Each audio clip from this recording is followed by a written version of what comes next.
डिपेक्सचा फुल form आहे diploma exhibition. अर्थात काळाच्या ओघामध्ये डिप्लोमा, ITI, डिग्री, सायन्स विद्यार्थी अशा सगळ्यांना आपली वर्किंग मॉडेल्स आणता येतात. 86 साली सांगलीमध्ये सुरू झालेलं हे डिपेक्स करता करता करता इतकं वाढलं आहे की 35व्या डिपेक्समध्ये काही हजार एंट्री येणार आहेत.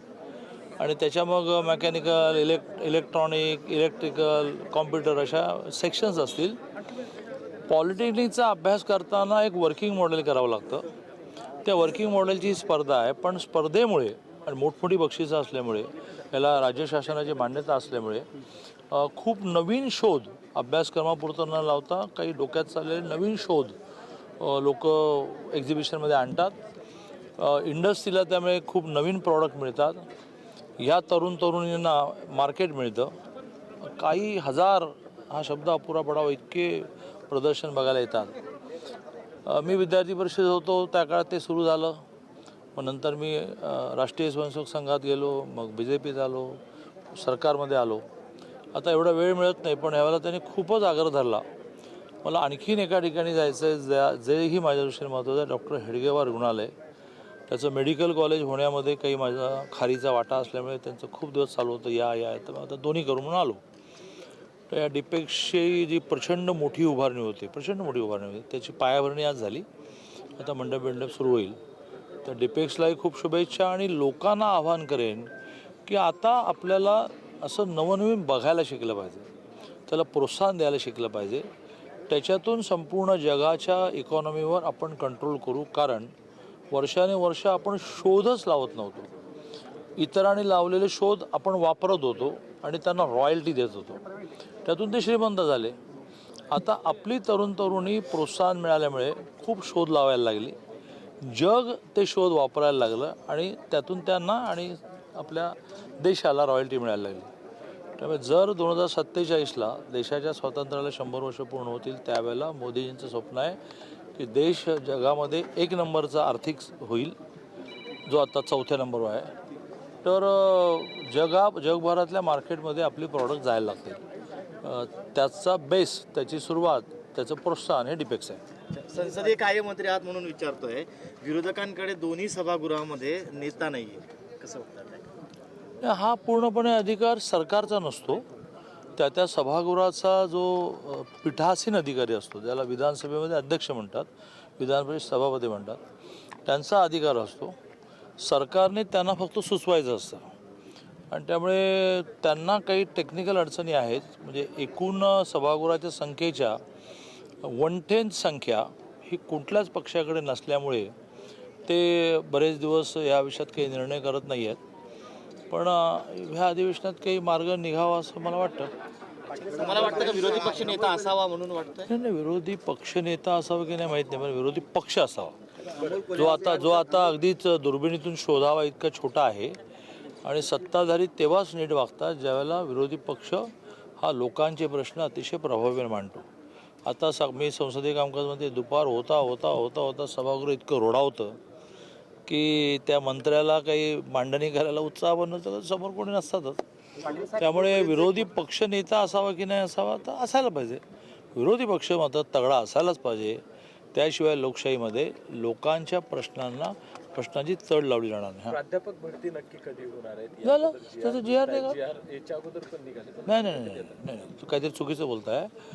विद्यापीठ कॅम्पसमधल्या प्राध्यापकांच्या भरतीसाठी 2 वर्षापूर्वी मान्यता होऊनही त्यावेळेचे राज्यपाल आणि आता उपराष्ट्रपतींनी काही क्वालिटीचे आग्रह झाले, चुकीचे नव्हते, पण ते प्राध्यापकांना मान्य नव्हते, UGCच्या नियमाच्या विरुद्ध होते. म्हणून 2 वर्ष त्याच्यात डिबेटमध्ये गेली. आता ते क्लिअर झालं की 60% हे त्याच्या क्वालिफिकेशनवर आणि 40% त्याच्या इंटरव्ह्यूवर. आधीच्या राज्यपालांचं म्हणणं होतं की 80% कागदपत्रांवर द्या, PhD कुठे गेली, पेपर्स किती मांडले, मग किती विद्यार्थ्यांना ते PhDसाठी गाईड आहेत वगैरे. पण आता ते 60-40 झाल्यामुळे तो GR निघाला. आणि ऐका ना, कॉलेजमधल्या प्राध्यापकांचा तर पहिल्यांदाच GR निघाला. 5,500 प्राध्यापकांची भरती होईल. दोन्ही राष्ट्रवादींचं विलिनीकरण झाल्यानंतर छगन भुजबळ यांना राज्यसभेवर घेणार होते आणि असं मला दादांनी तुमच्याकडे थोडी माहिती असली तर मला द्या. सर, माझ्याकडे AI समिट में कल जो है राहुल गांधी के कांग्रेस के कुछ यूथ ने जो है हंगामा किया, मोदी इज कमिटेड बोल के उन्होंने हंगामा किया है। उसके मोदी इज कमिटेड, मोदी जो है कमिटमेंट कर चुके हैं दूसरों को, इस तरीके का हंगामा उन्होंने किया है और कुछ पोस्टर्स वगैरह दिखाए हैं। राहुल गांधी जी लगातार हल्ला गुल्ला करके देश की प्रतिमा दुनिया में खराब कर रहे हैं। कल इतना बड़ा वर्ल्ड लेवल का इवेंट था, बड़े बड़े उन देशों के राष्ट्र प्रमुख और जिसको कहेंगे कि पॉलिटिशियंस आए थे, राज्यकर्ता आए थे। उसमें हमने क्या दिखाया कि हम एक दूसरे से देश को, मोदी जी जो आगे लेकर जा रहे हैं, मोदी जी प्राइम मिनिस्टर बने तो देश 11वें नंबर पर था, 4थे नंबर पर है। ये प्रगति नहीं है क्या? तो यह यदि 2047 तक एक नंबर पर जाना है तो इस प्रकार की इनोवेशन, इस प्रकार की दुनिया की रिक्वायरमेंट को पूर्ण करने का प्रयत्न ये भारत से होना पड़ेगा। और उस प्रकार के इवेंट को ये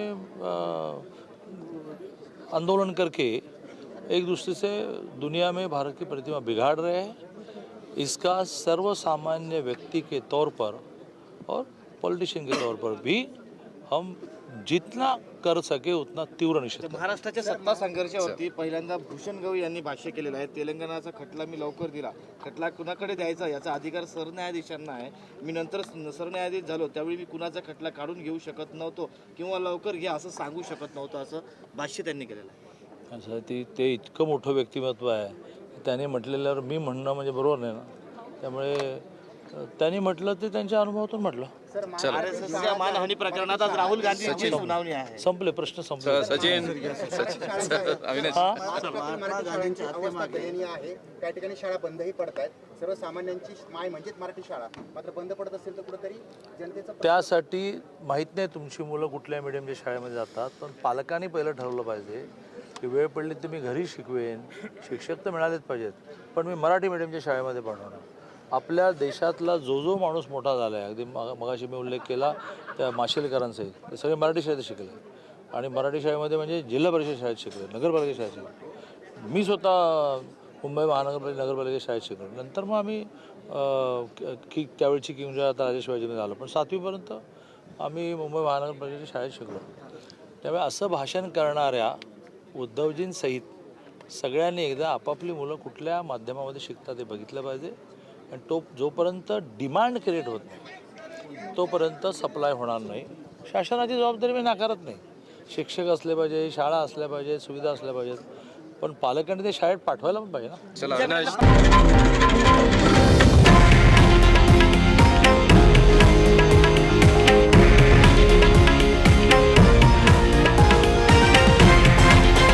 हे आहे देशातील नंबर 1 न्यूज नेटवर्क आणि आपण पाहत आहात TV9 मराठी, एकमेव।